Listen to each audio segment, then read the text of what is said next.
Hello everyone, this is CJNovo992 and today we're back for another brand new video. Now today's video we are back after a truly glorious weekend which saw another 5-star performance from Rangers, as it seems to me since we've returned from the international break our performances are where they should be in terms of league football, but where I am filled with happiness and joy at that fact, because again to me that is the priority this season. There is still some space left in this ticker for a little bit of European magic, especially as this is what we've been fighting for so long, for donkeys, people, to get these types of nights where we've got Liverpool at Ibrox under the lights. And if that doesn't get you going, people, I don't know what will. Now before we do carry on with the rest of today's video though, there is a smile on the Nashor right away, and that's simply because of all the hard work you guys have done on the channel over the last couple of years. We have now reached the unbelievable milestone of 56,000 subscribers. That is incredible, people. The first of what I hope to be two 56 that we share together this year. We have went ahead and smashed it. Not only did we get the ultimate dream of 55k not too long ago, to now I've already blasted by 56. This is incredible, so I just wanted to take a wee brief second at the start of today's video just to thank each and every single one of you for making the channel what it is, and we continue to look upwards, ladies and gentlemen, as we try to see just how far me and thee can go in this YouTube space. Dare I put out the number 60,000 subscribers, people? That there's actually make me feel quite itchy in the inside. I should probably get that checked out, but I wouldn't put it by ease for all the support on that he's done incredibly over the channel. But aye, we continue to work hard, and hopefully one day I'll give you some content to actually view on the actual channel. But aye, I know a lot of you have clicked on today's video to talk about this upcoming game, so without any further ado, let's dive right into this bad boy then. As always, we'll start off with the oppositional preview. However, as we did break them down in a full breakdown last week in a, 18-19 minute video, I'm not going to sit here and repeat everything, especially now that we've all seen them with our own eyes. Instead, we're going to be discussing a couple of key players that's now missing from this game in terms of Liverpool perspective, and an update on how they got on at the weekend, which has got a lot to talk about, ladies and gentlemen. So aye, instead of an oppositional preview, let's do an oppositional update, because there is some things we need to talk about. Because believe it or not, it's gotten worse for Liverpool since we last met them, as they've now slipped to 10th in the table. That's right, the Big 10 that crumbled in Neil Lennon's hands is actually on its way to Liverpool right now, as their dramatic turmoil-esque start to the season continues, as they've lost their most recent game, which was actually managed by former Ranger Mikel Arteta, as Arteta just went out there and done things and attacked this Liverpool side. They didn't sit off like we did and play 5 at the back and let them just stroll in and comfortably beat us. No, Liverpool went right after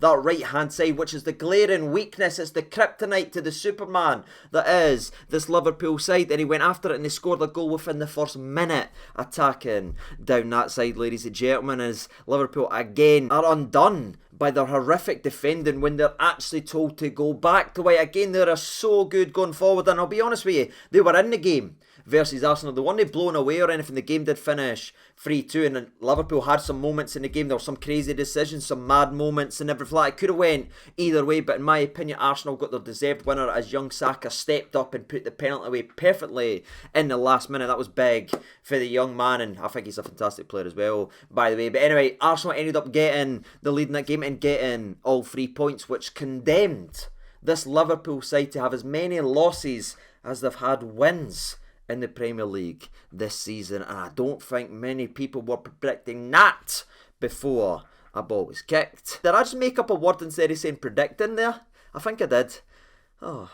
But anyway, back to the Liverpool side. Obviously they did lose that game, but again, we've seen their individual talent firsthand now. We've seen the quality they possess in this Liverpool side, and again, despite everything I'm going to talk about in today's video, I do think Liverpool will be fine the longer the season goes on. I think they'll get it and they'll bounce back and look like the Liverpool side that they can actually be. But again, they are not performing right now, and again, they are lacking severe confidence for the squad. That is what all the pundits are saying. They're looking at body language, they're looking at this guy. This is not the firing Liverpool side that they have been over the last couple of years, and it's not even just that. It's not the lack of confidence, it's not the bad form. It's gotten worse from Liverpool, because not only did they lose to Arsenal again cementing them in that 10th spot. They also lost several key first players, including Diaz, who is a massive blow for Liverpool, not only in this game tomorrow versus Rangers, but going forward, as he's out until at least December. And I'll be honest with you, as a Rangers fan, I'm delighted to see the back of him, because he was direct, he was attacking, and he's a very, very good footballer. But he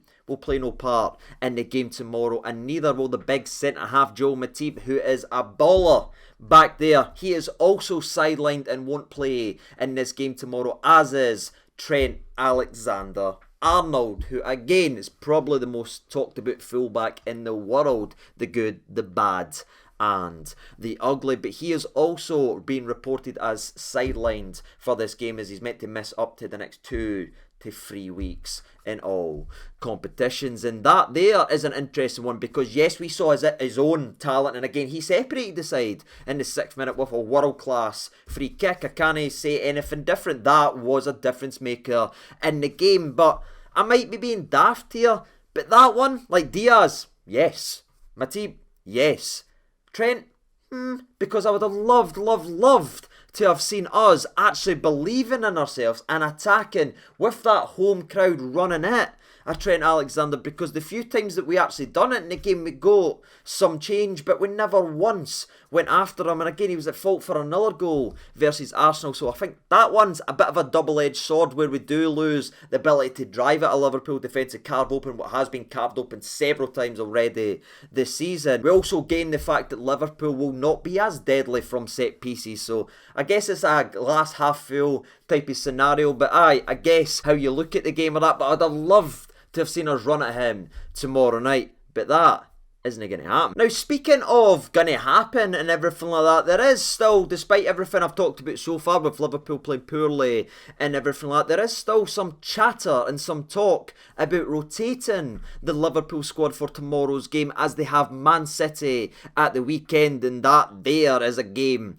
in itself. That big Norwegian freak himself, Haaland, has got this Liverpool fan base terrified that they're actually going into a Champions League game where it's not all said and done, thinking maybe we should do this so we're more prepared for the weekend. So we might see some rotation. There has been some hints and some talks and pundits talking about this might be rotated out. But whoever comes in to the Liverpool squad, you know there is going to be quality there, because yes, Diaz is missing, but who they bringing in? A Jota?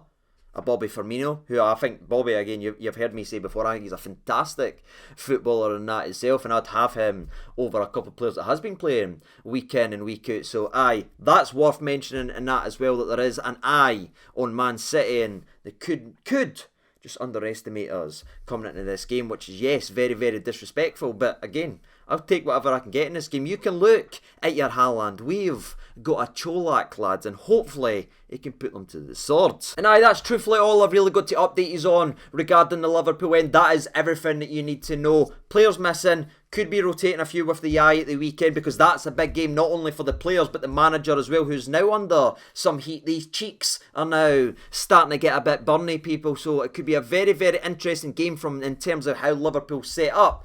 But again, it's not all said and done from the Liverpool end. They are only 3 points away from Ajax leaping them in second place, and are also 3 points behind Napoli in first. So it'll be a very, very big decision made by Klopp tomorrow regarding team sheet and how he goes about his business. Let's hope he underestimates us, because there's a long line of top European sides last year who underestimated us at Ibrox, and every single one of them got their scants pulled down. And with that being said, that's reached the end of the Liverpool side. Now I want to talk about the Rangers end, where I think there is a couple of things that I want to talk about. Now, without sounding like a broken record here, we have nothing to lose in this game, so we must simply go for it. Now, there's going to be people right away pausing everyone saying, CJ, you said this last week and you saw what happened. And yes, you're right. And to me, again, I still think I was correct in my mindset of thinking going to Anfield and actually getting stuck in, running it and actually asking some questions would have been the better option. But again, if I take my own frustration away of how we played with the 5 at the back defensive, giving the game over to Liverpool, you can understand what Giovanni was thinking. If he sets up defensive, he might be able to nick a point and then hopefully take it to Ibrox and get the free and kick us on in the group. That's at least what I'm hoping, and that's what I believe that Gio was trying to do regarding this double header versus Liverpool. Defensive at Anfield and go for it at Ibrox. That's what I hope, because there is not a single cell in my body that is prepared for us to play 5 at the back at Ibrox versus Liverpool. No in this game, no in game week 4 when we're pretty much knocked out the entire competition. If there was ever a game to go for it, it is this one right now. And if there was ever a team to do it against, it's this one that we face tomorrow. And that's all I want to see, ladies and gentlemen, because some people might say, oh CG, you're being naive, look how much this team's worth, look at I know Liverpool's filled with quality. I've spoken them up. Go ahead and watch last week's preview video and as well. I know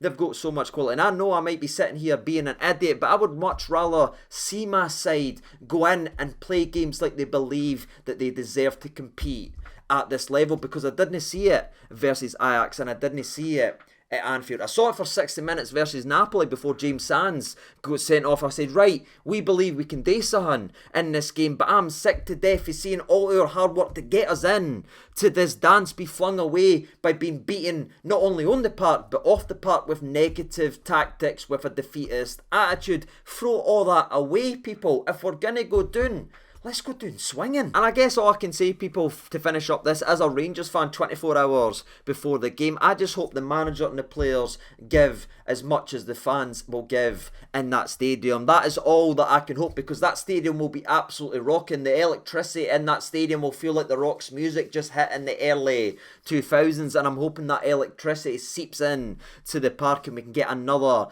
magical European night. We've shown we're capable of it. Now it's time to go ahead and replicate it with this all or nothing game versus Liverpool. And aye, that's me had my say. I know you can call me daft for believing I'm a team that can beat Liverpool, but that's just who I'd rather be, you know what I mean? I'd rather look at that and say, right, just go ahead and give a good account of ourselves. But finishing up regarding the team news and everything, to give you an update, I'm not going to go through everyone individually like in a long form or anything like that, because I know you're seeing a lot of these previews now every 3 days, and you will be for the rest of the month, but everyone remains the exact same at my current time of recording. Again, there is an press conference to be uploaded later on this evening, so if there is any further update, scroll down, I'll pin it into the comment section. But as I'm currently recording today's video, Hadji, Suter, Hollander are all out long term. Lawrence is out until after the World Cup, and again everyone else remains the exact same. Our boy Kamal Roof is took off the injury list now as he's back in and amongst training. Good luck,